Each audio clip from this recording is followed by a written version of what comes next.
The following stories tell the tale of 3 gruesome murder cases that took years to solve. We have a man who came clean for a murder he committed 25 years earlier, the unexplained murder of a young Girl Scout that was solved decades after, and the disappearance of an 18-year-old that was finally connected to his own coworker and friend. Yesterday, Johnny Whited called Decatur police confessing to the murder. Detectives met with Whited, and the information he provided matched the evidence they had from the case. Whited was charged and arrested, and he's now at the Morgan County Jail on a $15,000 bond. Christopher Daly was a 26-year-old man who worked as a server at the Huntsville Hilton Hotel. He disappeared after attending an employee meeting at the hotel at around 3:20 in the afternoon. He told someone that he was going to meet someone in Decatur, but he didn't say who this person was or why he was going to meet them. When his family didn't hear from him, they ended up reporting him missing on April 26th of 1995. 2 teenagers, a boy and a girl, unfortunately discovered Christopher's body that very same day, and they alerted the police. They had been collecting leaves from the area. It was located just off of what had once been used as a logging road. The body was found at Mallard Fox Industrial Park. When Decatur police arrived at the scene, they found that Christopher's car, a tan 1983 Toyota Tercel, was partially submerged in the Tennessee River. The vehicle was about 4 miles from where Christopher's body was found. There was a rock tied to the car's accelerator. Likely, this was done by Christopher's killer in an attempt to completely sink the vehicle, but this was done unsuccessfully.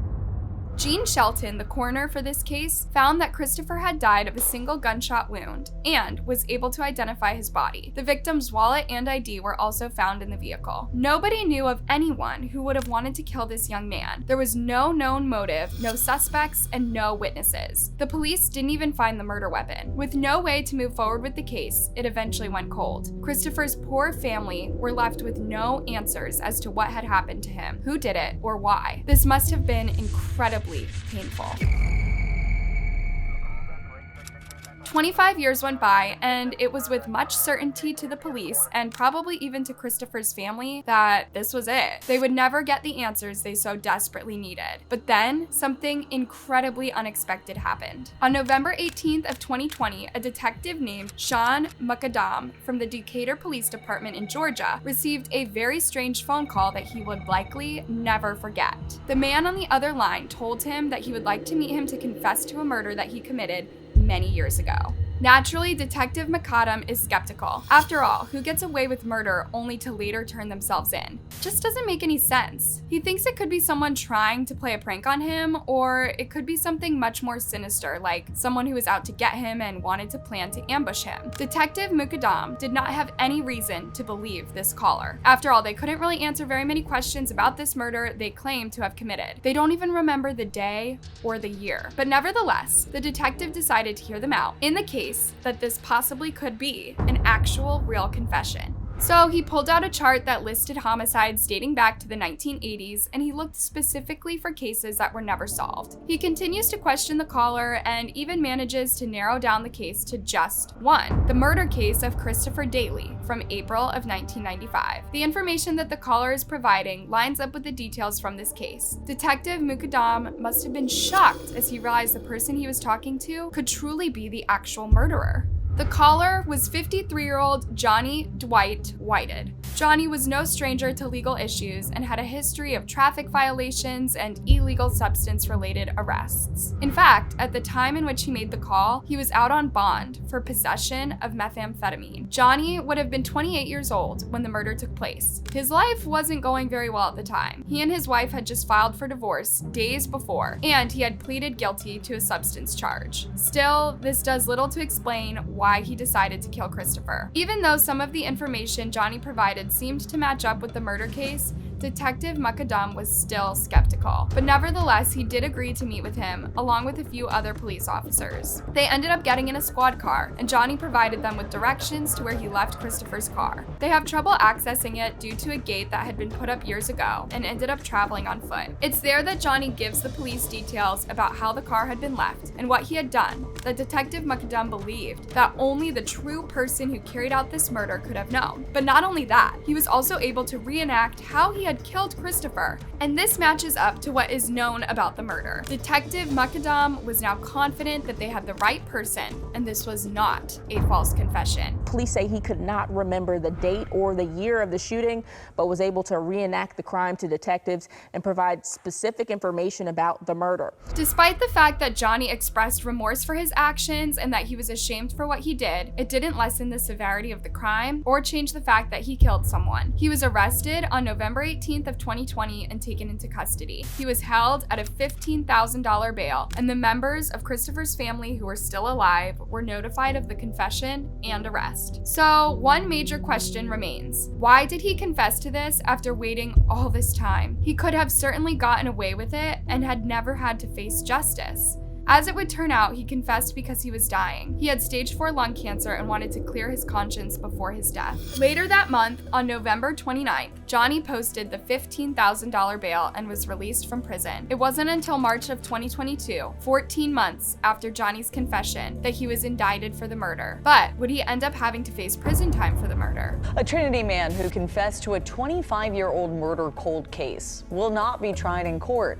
55-year-old Johnny Whited called Decatur Police Department in 2020 and told an investigator he was responsible for a man's death years prior. But based on a recent court order, it appears Whited won't have to answer for the crime. As shocking as it may sound, he was never sentenced for this crime. That's because Johnny passed away on June 27th of 2022 from lung cancer when he was 55 years old. The murder charge against Johnny Whited has been dismissed by a Morgan County Circuit judge. It turns out the man who confessed to the 1995 killing died late last month. If you think that case was shocking, this next one will blow your mind. In Jefferson County, where investigators have identified a suspect in an unsolved murder from half a century ago. CBS 4's Tori Mason is at the Jefferson County Sheriff's Office. And Tori, this is another example of advancements in DNA technology. Andrea, this is the oldest case in history to be solved through genetic genealogy. Margaret Peggy Beck was murdered back in 1963. The 16-year-old's body was found at the Flying G Ranch near Deckers, where she was attending Girl Scout camp.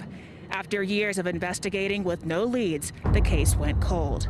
This is Margaret Elizabeth Beck, who primarily went by just Peggy. She was born November 2nd, 1946. Her mother's name was Myrna Lee, who went by Margie, and her father's name was Clarence. She was the youngest of 4 children and had all sisters. She had a loving family and was deeply admired by her sisters. They lived in Edgewater, a small community in Jefferson County, Colorado. The crime in this story takes place in 1963, when Peggy was just 16 years old. She was getting ready to go into her senior year of high school at Denver North. She was known to be a very sweet and pretty young girl who was family-oriented and protective of her little sisters. She was very well behaved and not the type of person to have any enemies or to get into any trouble. She was loving and protective of her family, and we will cherish the memories we have of her forever. She had a lot of different hobbies, but one of the things that meant the most to her was being a Girl Scout. She started Girl Scouts when she was just 9 years old and was finally at the age where she could act as a counselor to the younger girls. This was something she was super excited about. On August 13th of 1963, Peggy and the rest of the Girl Scouts headed out to the Flying G Ranch, which is located in the Pike National Forest, about 60 miles from her family's home. They had a great time doing typical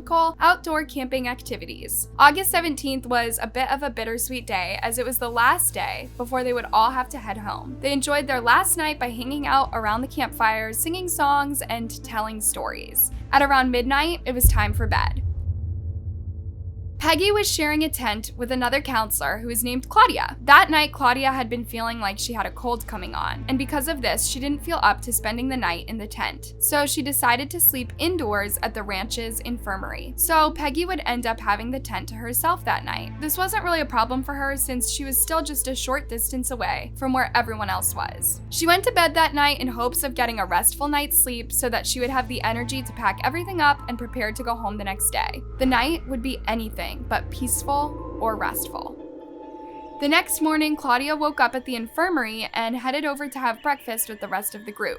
It didn't take her long to notice that Peggy wasn't there. So she decided to head back to the tent to see if she was still sleeping. When she got there, she was met with a horrific sight: a motionless Peggy. A fellow camper found her body in her tent after she failed to show up for breakfast that morning. Her tent mate had been in the infirmary the night of the murder, leaving Peggy alone in her tent. Sometime during the period between Peggy's last appearance before turning in for the night and breakfast the next morning, the brutal rape and strangulation took place. At first, Claudia thought Peggy was only sleeping, but after multiple attempts to wake her, she discovered the truth. Peggy was dead. She went quickly to inform the authorities. Investigators scoured the scene and searched fervently for any leads. It was later that day, when Peggy's family returned home from church, that they learned what happened to Peggy. This homicide investigation was initially extensive and included efforts by a newly appointed sheriff at that time, Harold Bray, who was involved in the case, as well as other investigators and staff from the sheriff's office at the time. Obviously, things were much different in Jefferson County and the sheriff's office back in 1963. At that point in time, there just wasn't the type of technology that we have today available. Investigators had to use what they had to piece together information. It was determined that there were about 105 people at the camp at the time, including the counselors, but nobody had seen or heard a thing. This could be due to the killer placing a hand or other restraint over Peggy's mouth to keep her from screaming. The tent that Peggy was found in seemed to be undisturbed, and there was no sign of a struggle, nor was there any blood. The initial belief the investigators had was that Peggy, despite being young and healthy, could have simply died in her sleep from some underlying cause. It wasn't until her body was more closely examined that bruises caused from fingertips were found around her neck, and it was determined that she had been strangled. Her underwear had also been nearly ripped off her body, signifying that an assault of intimate nature had taken place. In addition, her fingernails were badly broken, likely because she tried to fight her killer. There were signs of a sexual assault that had occurred. Police started by questioning the adults that were present at the camp at the time of the murder. Investigators were assigned to bring the killer to justice. They followed up on the 17 adult staffs that were there, interviewed over 105 Girl Scouts that were at the camp during that time frame, along with 10 other teenage counselors. There was only one adult male that had been at the camp helping the Girl Scouts. He was 67 years old and very willing to help out with the investigation in any way that he could. It was quickly determined that he had nothing to do with Peggy's murder. He even offered to take a polygraph test, which he passed without a problem. So, who could have done this to Peggy? As time went on, police would have found a few different suspects in the case. One of these individuals was someone who quickly came forward and claimed he killed a Girl Scout in the woods. But when police questioned him, they determined that he was mentally ill and had no idea about who Peggy was or what had even happened. Every single lead in this case was thoroughly examined and followed through with. Everyone was looking for Peggy's killer. There was even a reward posted for information about the case. It was set at $600, which was a lot of money at the time. As the days went on, other people would donate to the reward and it would get bigger and bigger. This created even more interest in the case, as many people wanted to be the one to solve the case and become the town hero. One by one, police ruled out suspect after suspect until eventually the case became cold. Police didn't know what else to do. Part of the problem was also that of what little evidence they had, a lot of it had been tampered with. This was because the other Girl Scouts had cleared away the tent Peggy had been found in, not knowing any better. They hadn't even been told yet that Peggy had been killed. Unfortunately, it appeared that Peggy's family would never find out what actually happened to her, who did it, or why.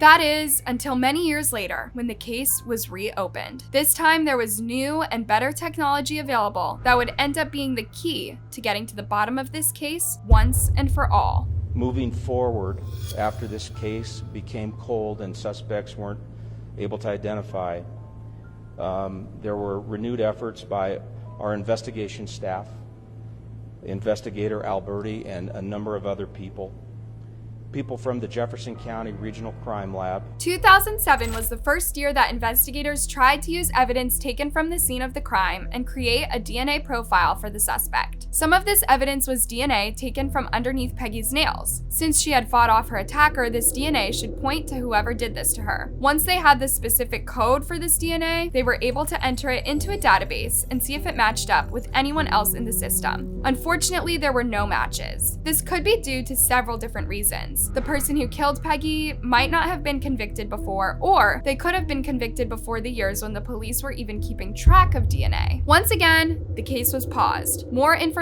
was needed to move forward. Thankfully, by 2019, police had access to greater genetic testing, and they were able to take a new route. They could enter the DNA sample into the system and see if they could find any of the suspected killer's blood relatives, or even the killer themselves. They ended up finding a match. It was James Raymond Taylor. An arrest warrant was applied for and obtained for James Raymond Taylor, date of birth December 22nd of 1939. We have not been able to locate him, and again, investigator Alberti will be talking about more details of that here in just a couple of moments.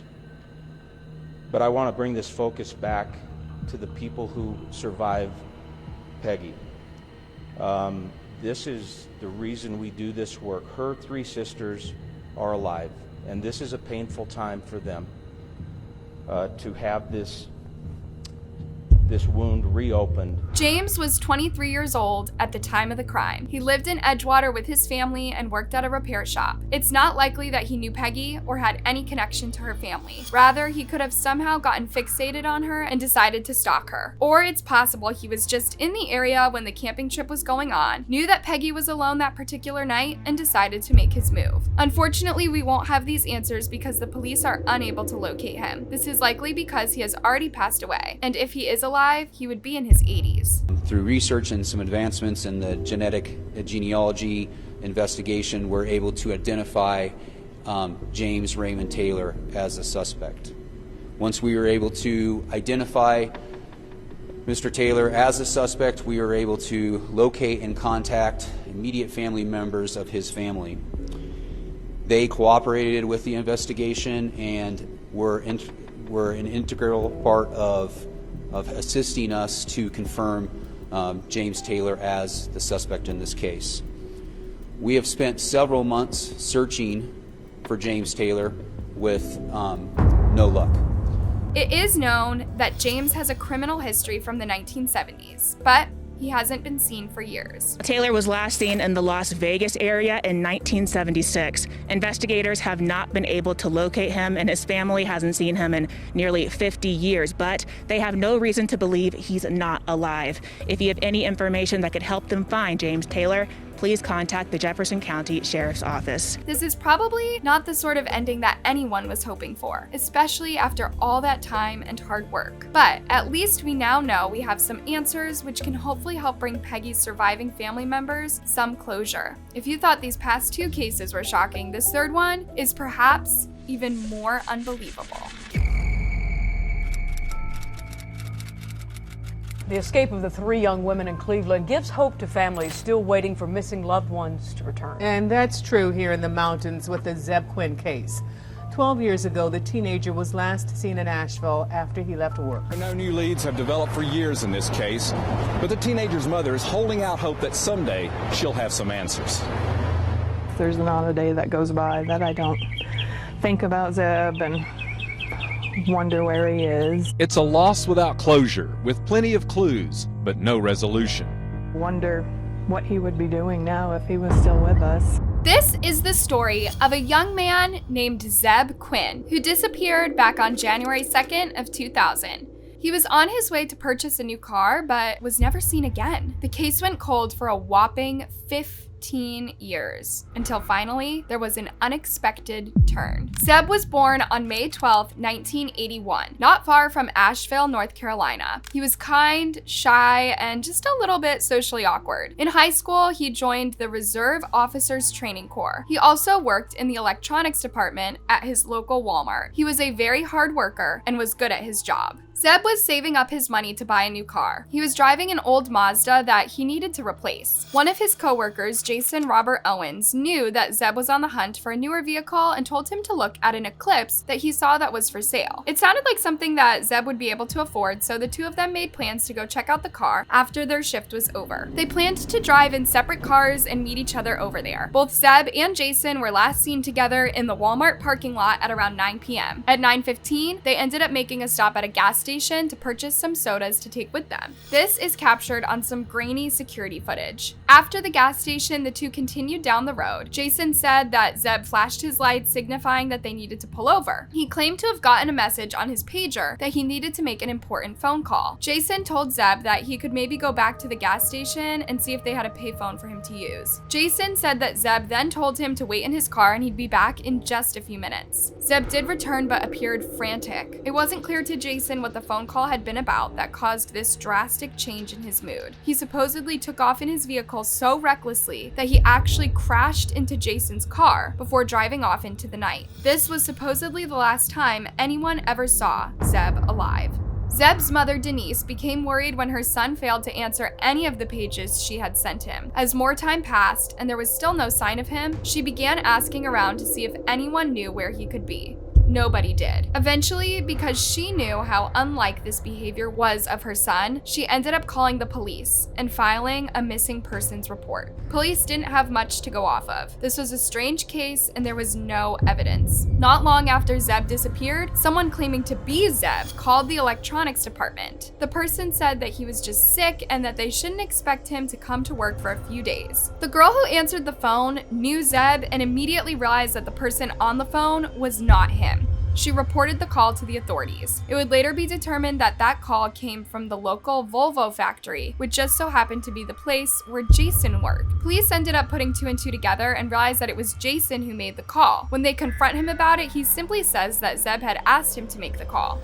This is pretty suspicious, but it is not the only sketchy part of Jason's story. As it would turn out, he also went to the hospital on the night of Zeb's disappearance after claiming he had been in a second car accident. He had broken ribs and a head injury, which he said he got from a minor crash. Strangely, there was no report of the accident. Jason denied that he had anything whatsoever to do with Zeb's disappearance. As police found out more about the tragic night of Zeb's disappearance, they learned that he was talking to a girl named Misty. The only problem was that Misty had a boyfriend, and when the boyfriend found out about him, he got really angry. Was it possible that the page Zeb received that night could have been from him? The case took an extremely weird turn when Zeb's car was located in the parking lot of a local barbecue joint. The windows were cracked and the headlights had been left on, but that's not all. Someone had drawn a pair of lips and an exclamation mark on the window in pink lipstick. A living puppy and an unidentified hotel key were also found inside the car. The puppy was okay and was adopted into a happy home, but one of the detectives presiding over the case said as for Zeb's disappearance, they had reached a dead end. There were no answers as to who had placed the car in this location or why. Before long, the case had become cold and the police had run out of leads to try to pursue.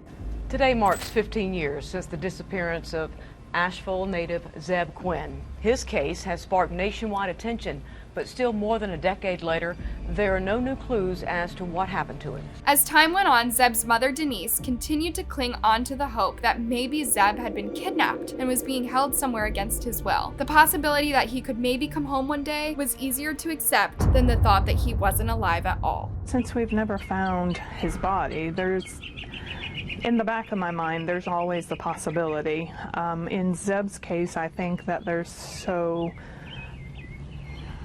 many other pieces of information that we have that lead more to the probability of foul play. But until we find his body, in the back of my mind, there's always a little bit of hope. But despite holding on to hope, it didn't make the pain of not knowing where Zeb could be or what he could have become any less. 15 years ago, Zeb hoped to become a sports broadcaster, yet this evening his disappearance remains a cold case, and for his mother, that's just about impossible to cope with. Zeb's disappearance left a hole in his mother's life. I wish he was here. Denise Vlahakis misses him and always keeps him in her thoughts. God gives us memories so that we might have roses in December. For 15 years, she has not known whether Zeb is dead or alive.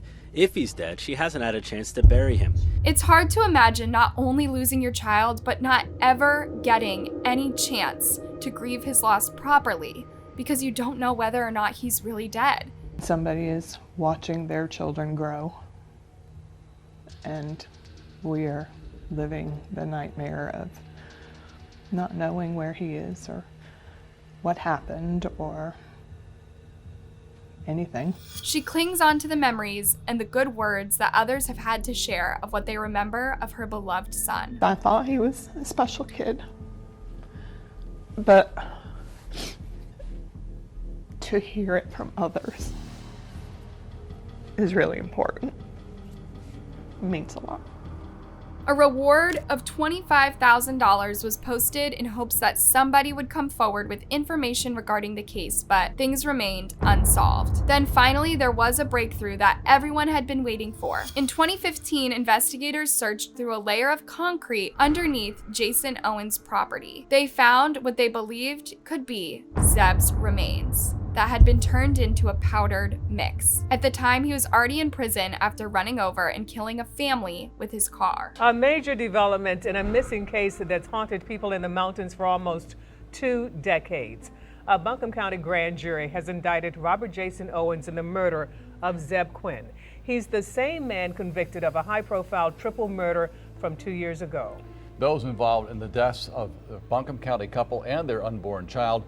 The Zeb Quinn disappearance has been a mystery for more than 17 years. Police didn't release a lot of the information that they had on Jason, but they were quite confident that he was the right person to arrest. Jason Owens was the last known person to see Zeb Quinn alive. And just 3 months after Owens was sentenced to spend the rest of his life in prison for a double murder, he's now going to face another trial. Jason was already expected to spend 60 to 75 years in prison for the murders of JT and Christy Codd and their unborn child in 2015. With the murders of Zeb on top of it, it's pretty much certain that Jason will live out the rest of his days behind bars. Some questions still remain. Why did Jason end the life of an innocent 18-year-old kid who was just starting out? This is something only Jason can answer. If there's one thing that all 3 of these cases prove, is that it is never too late for justice to be served. And it's important to hold on to hope. With new technology, it is more likely than ever before for cold cases to be solved.